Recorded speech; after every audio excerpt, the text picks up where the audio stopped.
A nation of the crossroads, dear friends, liberals and fellow citizens. I stand before you today not as a prophet of doom, but as a watchman on the walls of liberty.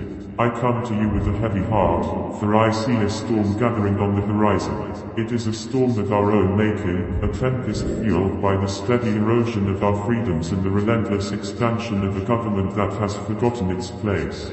I speak to you today about a danger that history has warned us of, a peril that has befallen great nations before us, the insidious creep of government overreach and the bitter harvest it may one day yield, a second civil war. Let me be clear, this is not a call to arms, but a plea for awakening. It is a summons to remember the principles upon which this nation was founded, and to recognize the perilous path we tread when we allow those principles to be trampled. The lessons of history, a stern and unforgiving teacher, has shown us time and again that when the state grows too powerful, the people grow restless. Our own nation was forged in the crucible of rebellion against a tyrannical government that saw the colonies as a source of revenue and the people to be controlled, not as citizens with inherent rights.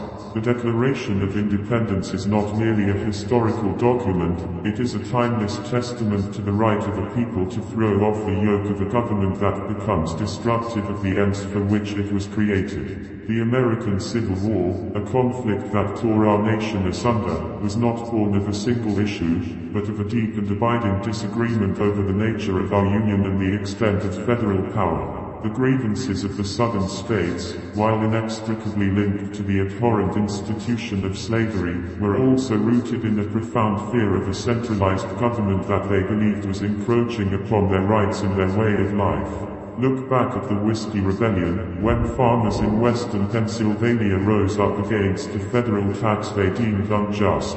President Washington, a man who had led the fight against a distant king's overreach, was forced to lead troops to quell a rebellion born of similar sentiments. These are not just stories in the textbook, they are cautionary tales etched in the heart of our national memory. The echoes of the past in our present and now. Listen closely. Can you not hear the echoes of these past struggles in our present discourse? Today, we see a government that has expanded its reach into nearly every facet of our lives. Under the guise of security, we have seen the rise of a surveillance state that would make the kings of old blush. The USA Patriot Act, enacted in a moment of national fear, has been used to justify the collection of data on a scale previously unimaginable, turning the presumption of innocence on its head. In the name of public good, we see economic regulations that stifle innovation and crush small businesses under the weight of a bureaucratic leviathan. We see executive orders wielded not as a tool of last resort, but as a means of circumventing the will of the people's representatives. We see the militarization of our police forces, turning peace officers into soldiers on our own streets. From the curriculum in our schools to the health care we receive, the hand of the government is ever present, guiding, coercing, and controlling. And with each new encroachment, the fabric of our civil society is stretched thinner.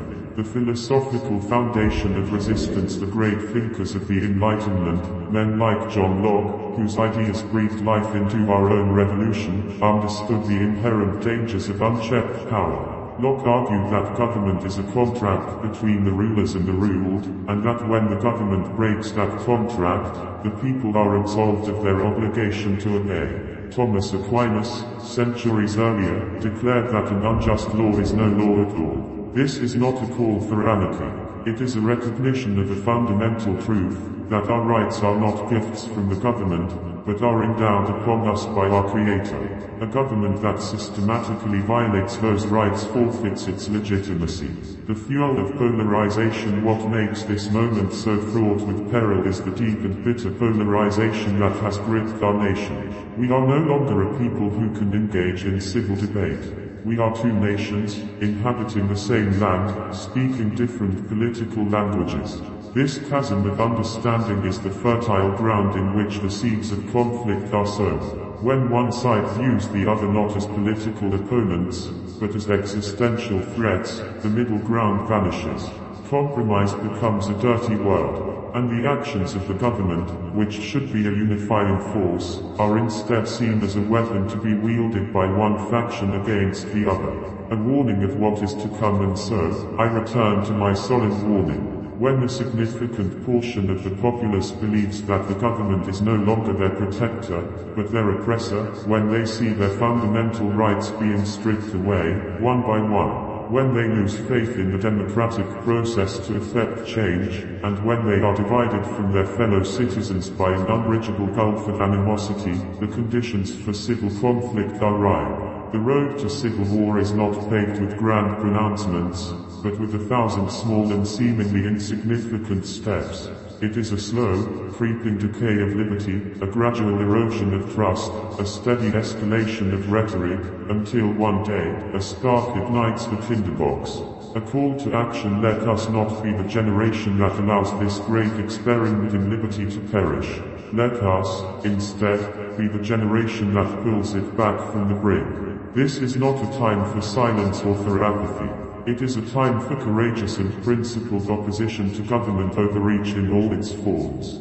It is a time to engage in the hard work of rebuilding our civic bonds, of learning to speak to one another again, not as enemies, but as fellow Americans. It is a time to demand accountability from our elected officials and to remind them that they are our servants, not our masters. Let us heed the lessons of history, embrace the wisdom of our founding principles, and work tirelessly to restore the balance of power before it is too late. Let us choose the difficult path of liberty over the easy road of servitude.